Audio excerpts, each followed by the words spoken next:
योगश्चित्तवृत्तिनिरोधः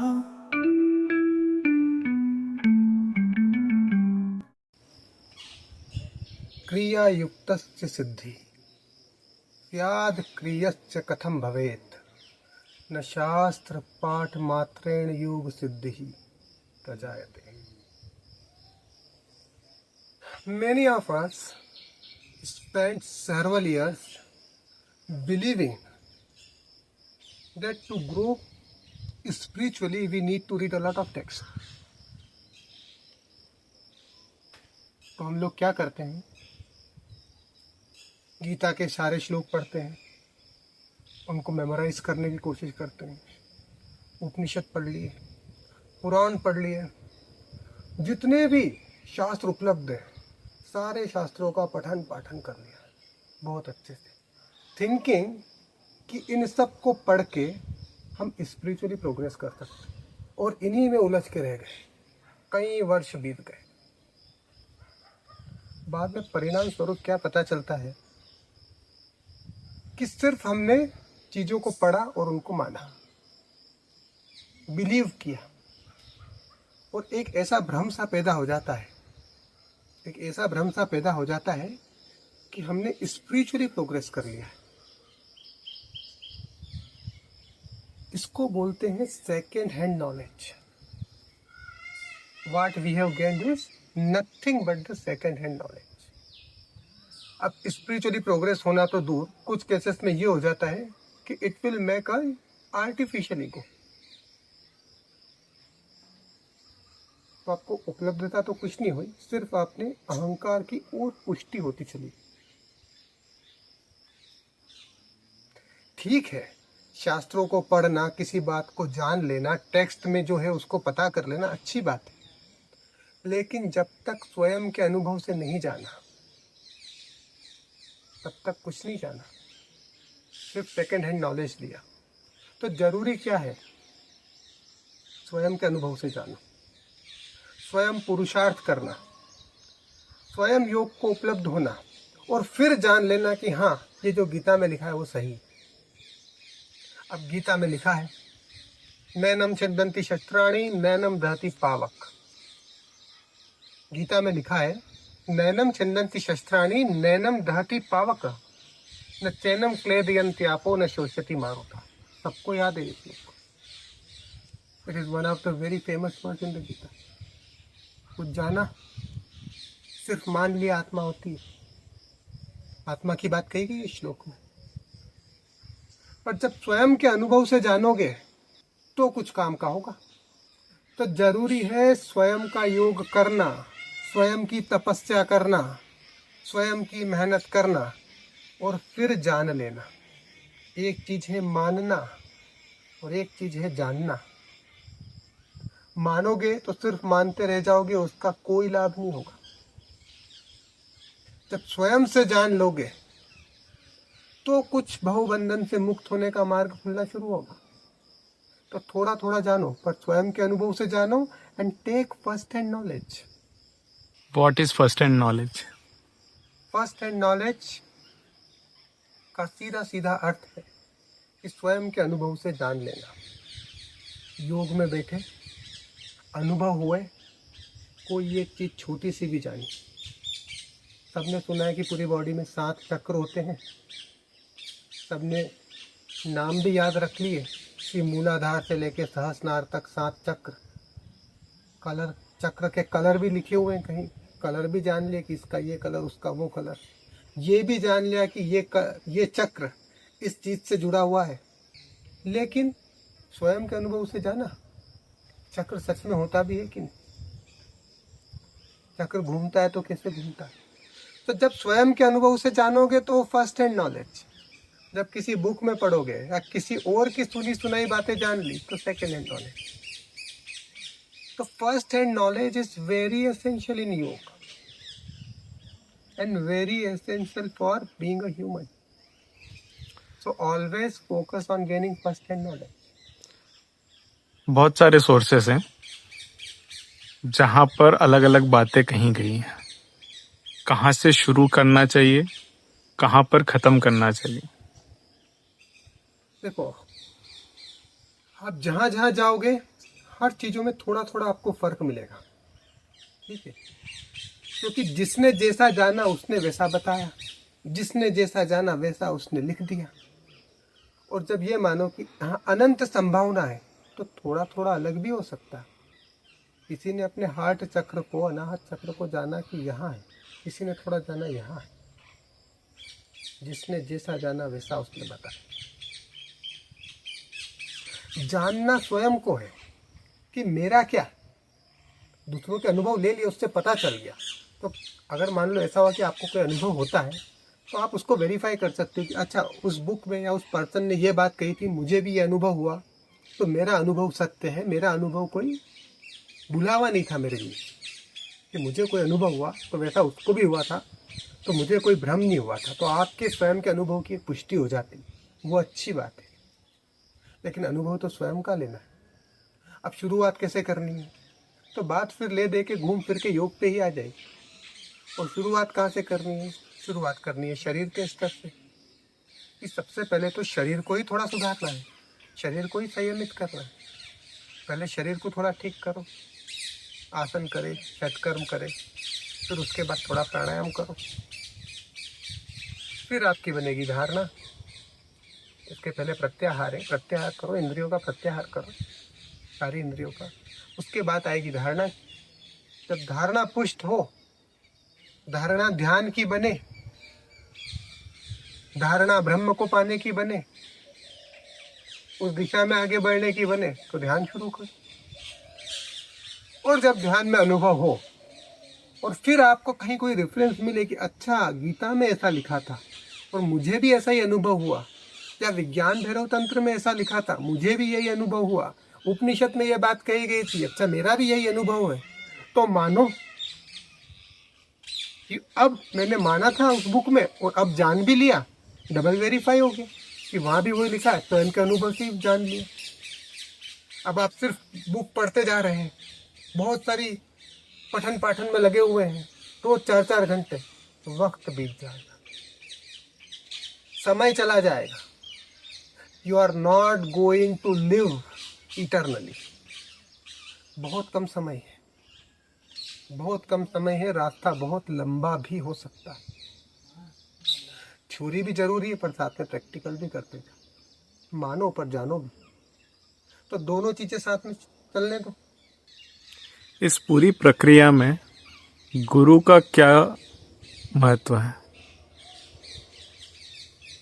अब गुरु का महत्व सबसे महत्वपूर्ण है। और कैसा गुरु? जीवंत गुरु। जो गुरु जीवित है, वो गुरु का होना बहुत जरूरी है आपके जीवन में।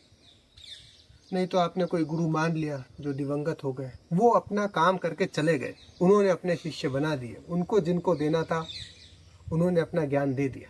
आपके जीवन में एक जीवंत गुरु का होना बहुत जरूरी है, क्योंकि आपको अलग अलग तरह के अनुभव हो सकते हैं। आपका कोई अनुभव हुआ, अब आप उस अनुभव को अपने गुरु से ही साझा कर सकते हैं और गुरु से मार्गदर्शन ले कि अगर ऐसा हुआ है तो अब मेरा योग किस दिशा में जाना चाहिए, कौन सी क्रिया करूं, कौन सी ना करूं, या जो कुछ कर रहा हूं वो सही है, उसे कंटिन्यू करूं या कुछ और ट्राई करूं। तो गुरु वो है जो आपको हर क्षण पूरे मार्ग में आपको एक दिशा निर्देश देता रहे। तो गुरु का होना बहुत जरूरी है। अब गुरु कैसे आएगा, ये भी एक बात है। तो जैसे आप सच्चा गुरु ढूंढ रहे हैं, ऐसे गुरु भी शिष्य ढूंढ ही रहा है। तो देयर इज अ जापानी saying, when you are ready teacher will appear and when you are really ready teacher will disappear. तो आपके जीवन में गुरु स्वतः आते जाएंगे और जिसका जितना सिखाने का काम होगा उतना सिखा के वो चला जाएगा, फिर नया गुरु आएगा। एक गुरु से योग यात्रा पूरी हो जाए जरूरी नहीं। आप अपने मार्ग पे जाओ, अपने मन में इच्छा लाओ, अब मुझे इस मार्ग में और आगे बढ़ना है, तो जो गुरु उस मार्ग में आपको सहायता कर सकता है, आपको कहीं ना कहीं से उसका लिंकेज मिल जाएगा और आपकी योग यात्रा चलती रहेगी।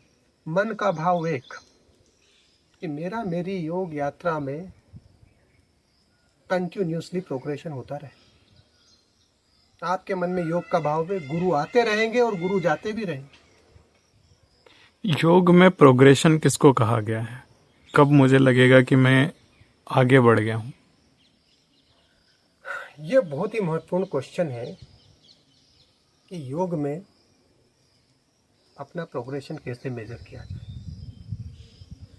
कोई परीक्षा नहीं है कि टेस्ट लिख दिया, नंबर आ गए, स्कोर चेक कर लिया और पता चल गया कि योग में आगे बढ़ गए। ऐसा भी नहीं है कि पहले मयूर आसन नहीं होता था, अब मयूर आसन में पैर बिल्कुल ऊपर जा रहे हैं, परफेक्टली हो गया तो योग में आगे बढ़ गए। ऐसा भी नहीं है कि पहले जल नेति में पानी नहीं निकलता था, अब बिल्कुल नली के प्रेशर से कर रहे और पानी निकलने लग गया एक नाक से दूसरी नाक में, योग में आगे बढ़ गए। योग में आगे बढ़ने का एक ही पैमाना है, और पैमाना क्या है? बात वही है कि जीवन में कोई विषम परिस्थिति आई, विषम परिस्थिति कौन सी? वही विषम परिस्थिति, कोई हेल्थ रिलेटेड इशू आ गया बहुत बड़ा, कहीं कुछ अर्थ का बहुत बड़ा नुकसान हो गया, कोई व्यवसाय में बहुत बड़ा नुकसान हो गया, कोई रिलेशनशिप की बहुत बड़ी समस्या आ गई, कोई परिजन दिवंगत हो गया, कोई मैरिड है उसकी लाइफ में ऐसा कुछ सिचुएशन आया, डाइवोर्स हो गया उसका, कुछ ब्रेकअप हो गए, कुछ हो गया। आपका मन कैसा रह गया? मन समता भाव में रह गया कि नहीं रह गया? कि 10-10 दिन सो नहीं पा रहे हैं, कि ऑफिस में बॉस ने एक छोटा सा कुछ डिस्कशन किया, यहाँ तो आपका मयूर आसन परफेक्ट हो रहा है, दोनों पैर हवा में, अगले दिन बॉस ने मीटिंग में कुछ बोल दिया छोटा सा, 2 रात तक नींद नहीं आ रही है, तो समझ लेना कि योग में कोई उन्नति नहीं हुई है। जो उन्नति हुई है वो शरीर के स्तर पे हुई है। फ्लेक्सिबिलिटी तो जिम्नास्टिक जाके भी अचीव हो जाएगी, तो बस उतना ही मानना। योग में तभी मानना कि उन्नति हुई है जब मन में समता भाव में स्थिर प्रज्ञ होने लगे। मन का खेल है, मन में समता भाव, तो योग में उन्नति। योग में आपने कहा है योग, प्राणायाम, प्रत्याहार और धारणा। योग से हमने शुरू किया। जब हम प्राणायाम कर रहे हैं तो अनेक अनेक अनेक सवाल आने लग गए। आंख बंद करते ही जो सोचना चाह रहे हैं वो छोड़ के सब कुछ हो रहा है, ध्यान लगा ही नहीं पा रहा है।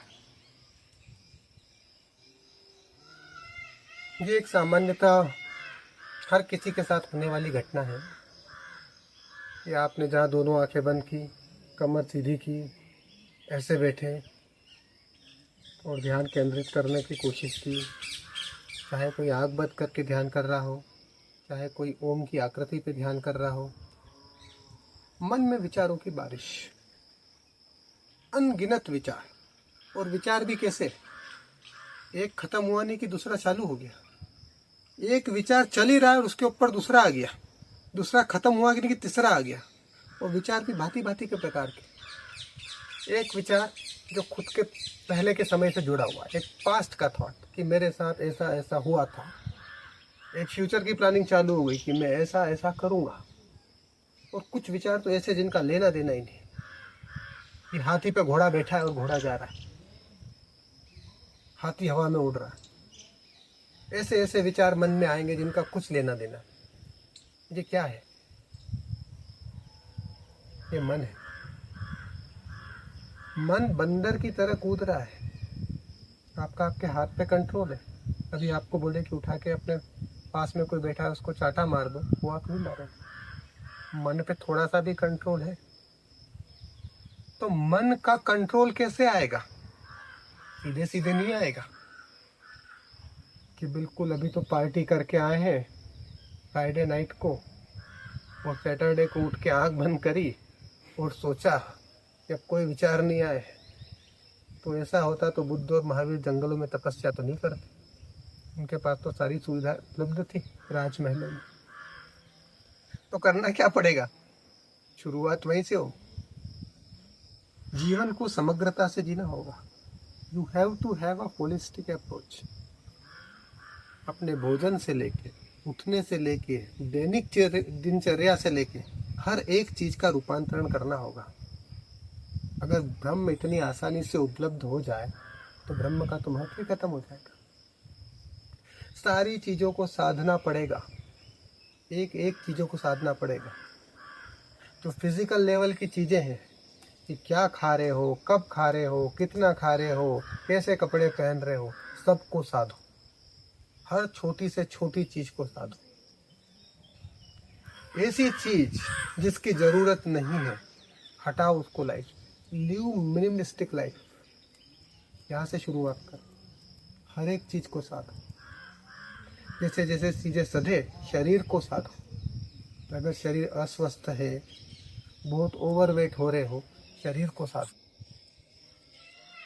पहले शरीर सधेगा, पहले भारी शरीर साधो, फिर षटकर्म की क्रियाएं चालू करो। थोड़ा थोड़ा अंदर का शरीर साधो। जब अंदर का शरीर सधे तो फिर थोड़ा प्राणायाम करो। जब प्राणायाम करो श्वासों पे कंट्रोल आएगा। चले वाते चलम चित्तम, निश्चले निश्चलम भवेत। अगर आपका श्वासों पे कंट्रोल आया तो समझो कि मन पे भी थोड़ा थोड़ा कंट्रोल आएगा। ये प्रक्रिया प्राणायाम में सीखना। अगर आप श्वास को लेने और छोड़ने का कंट्रोल भी सीख लो तो समझो कि थोड़ा तो मन पे कंट्रोल आएगा। जब प्राणायाम सदे तो प्रत्याहार करो। प्रत्याहार किसका? इंद्रियों का। क्या देख रहे हो सोचो। क्या कंटेंट देख रहे हो सेल फोन पे? थोड़ा वाइसली सोचो, फिर देखो किस तरह की चीजें सुन रहे हो, उस पर ध्यान दो। जो सुनने लायक है वही सुनो, जो देखने लायक है वही देखो। ठीक है। 2 घंटे के लिए आंखों पे पट्टी और कानों में नॉइस कैंसिलेशन वाला ईयरफोन डाल के रुक जाओ एक कमरे में, फिर देखो। तो 2 घंटे तो 2 इंद्रियों का प्रत्याहार हुआ। कंप्लीट सेलिबेसी नहीं तो 11 दिन का ब्रह्मचर्य लेके देखो। थोड़ा प्रत्याहार किया, उसके बाद धारणा किसकी की। ये सब कर लेने के बाद भी अगर धारणा ये है कि मुझे एक बंगला चाहिए, मुझे मर्सिडीज बेंज चाहिए, तो फिर बात नहीं बनी। शुद्ध इच्छा होनी चाहिए कि अब ब्रह्म के मार्ग पे चलना है, अब योग के मार्ग पे चलना है, वही चाहिए। ये सब तो मिलने से कोई फायदा नहीं है। इन सब क्रियाओं करने के बाद बहुत बल मिलता है। जब बल मिले और धारणा सही बने तो ध्यान फलीभूत होगा। फिर ध्यान में बैठे तो ध्यान का फलीभूत होना शुरू। और जब ध्यान फलीभूत हुआ, वो एक बार समाधि उपलब्ध हुई, फिर पता चलेगा कि आनंद क्या है। जिन चीजों को, जिन सुखों को अभी तक आनंद समझा है, फिर पता चलेगा कि असली आनंद किसको बोलते हैं। फिर इन सब चीजों पे थूक दोगे। जिनको आनंद समझ लिया है ना कि इस तरह की कार, इस तरह का बंगला, इस तरह की स्त्री चाहिए, इस तरह का पुरुष चाहिए, उन पे थूक दोगे। एक बार असली आनंद का अनुभव ले लिया ना, एक बार गुलाब जामुन खा लिए तो बाकी सब चीजें रेवड़ी पता चलेगी। वहां से यात्रा शुरू हो, क्योंकि असली आनंद पहली बार जीवन में पाओ। ये ध्यान में मिलेगा।